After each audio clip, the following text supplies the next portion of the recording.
Assalamualaikum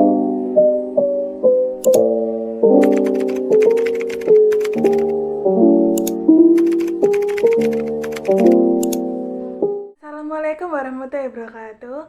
Konnichiwa minasan. Hajimemashite. Watashi no namae wa Resa Dwi Krisandi. Resa to yondo kudasai. Watashi wa 21C kurasu desu.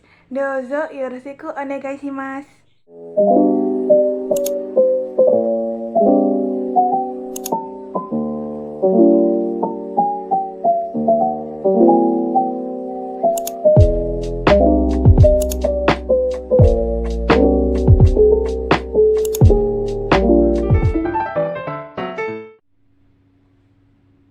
Konnichiwa minasan. Hari ini yang menjadi pembahasan kita adalah Nihon no Koreisha no Seikatsu atau kehidupan para lansia di Jepang. Jepang terkenal dengan indeks harapan hidupnya yang tinggi. Karena banyaknya lansia di Jepang, mereka kerap hidup seperti layaknya orang-orang di usia produktif. Alhasil, lansia Jepang masih membutuhkan beragam aktivitas untuk mendukung kehidupan mereka. Seperti misalnya bekerja paruh waktu. Mereka bekerja paruh waktu untuk mengisi waktu luangnya. Usia muda mereka digunakan untuk bekerja di kantor, sementara hari tua diisi dengan kerja paruh waktu. Ada juga lansia yang masih bekerja di tempat yang sama seperti sebelum pensiun.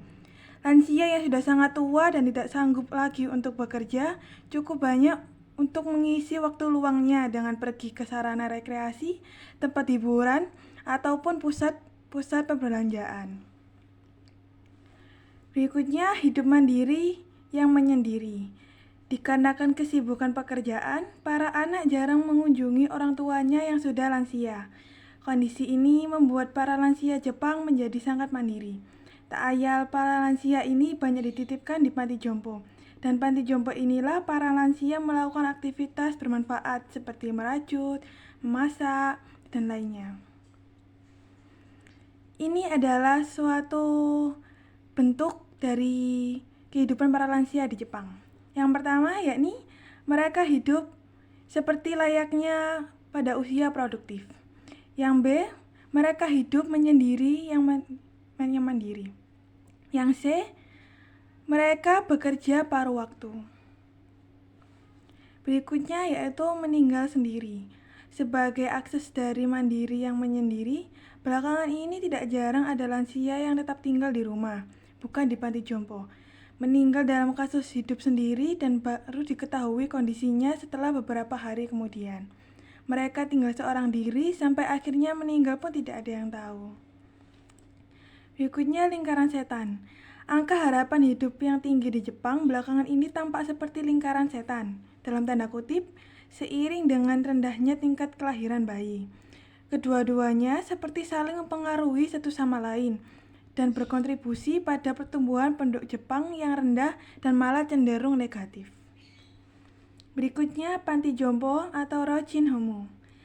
Ada yang lebih buruk daripada meninggal sendiri, yakni meninggal di panti jompo.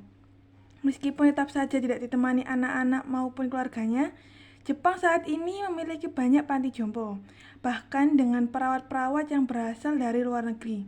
Kelompok usia produktif Jepang yang terlalu sibuk bekerja biasanya akan mengirimkan orang tuanya yang lansia ke panti jompo agar tidak merepotkan mereka. Sekian dari saya.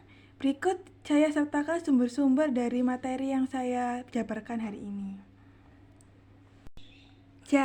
Sekian dari penjabaran saya kali ini. Kurang lebihnya saya mohon maaf. Arigatou gozaimasu. Matasta minasan.